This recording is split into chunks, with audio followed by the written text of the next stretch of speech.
Pakistan Institute of Labour Education and Research, PILER, and Ethical Trading Initiative, ETI, held a brainstorming session on responsible business practices in Sindh.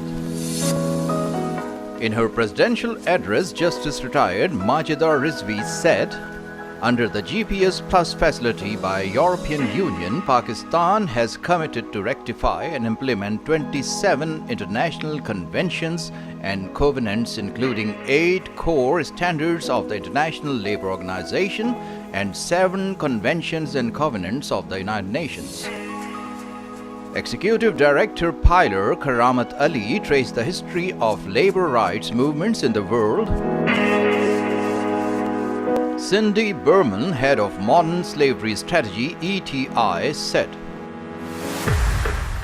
I work with the Ethical Trading Initiative, which is based in the UK but is a global alliance of businesses, trade unions and NGOs that is set up to address and improve labour rights in global supply chains.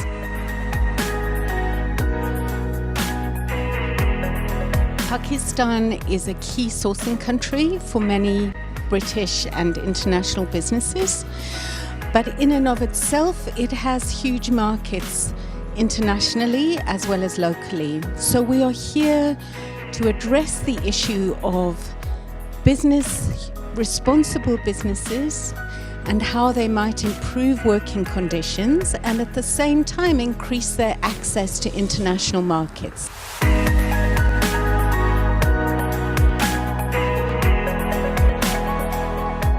We hope that by doing so, the enormity of poverty and unemployment in Pakistan can be improved. If companies can provide decent jobs to workers and governments can do their best to protect and enforce the labour laws that exist, we will be in a much stronger position to enable workers themselves to improve their situation through trade unions, through engagement with civil society organisations to advance working conditions and improve business opportunities.